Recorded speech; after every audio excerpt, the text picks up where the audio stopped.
Welcome back, learners. Hope you all are doing great. Continuing our MATLAB series, today we will be discussing about use of percentage sign in MATLAB and the order of precedence of mathematical operations in MATLAB. So, without further ado, let's start.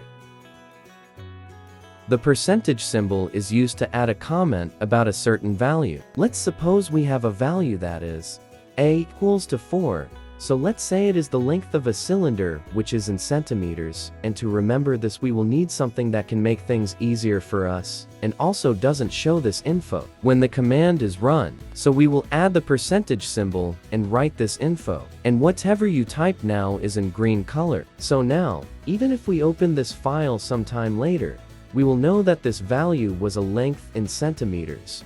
Have a look at some more examples.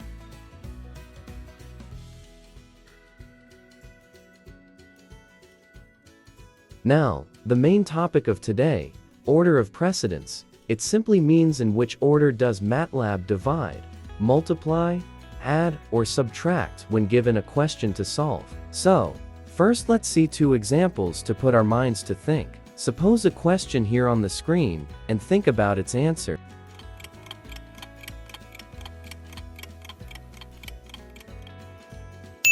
The answer is 0.6667. What MATLAB did here is first divided 2 from 3, and after that subtracted 1 from 1. Now, let's solve the same question, but let's add parentheses to it. Until then, learners, think about the answer now.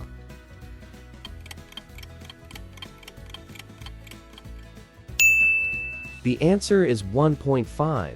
Surely you all have thought about the same answer, even with the first attempt. So to answer the question, what is the order of precedence of MATLAB? I will write it in the editor window with the help of percentage symbol. First, MATLAB solves the parentheses, then secondly it solves if there is exponentiation. After that, it will do division and multiplication. And in last, it will perform addition and subtraction. That is why in second question MATLAB solved the parentheses first, and after that it performed division. With this, we can conclude that MATLAB will solve anything enclosed in parentheses first. After that it will solve exponentiation, that is, presence of any power. At third comes division and multiplication, which is on the same level, and lastly addition and subtraction, which is also on the same level. Thank you for watching. Please listen this till the end. Hope you learned something from the video. Practice this so you can have a good understanding of all these operations. Don't forget to like and comment, also subscribe, and help us in crossing our first milestone, which is 100 subscribers. Till then, take care and stay tuned for more upcoming content.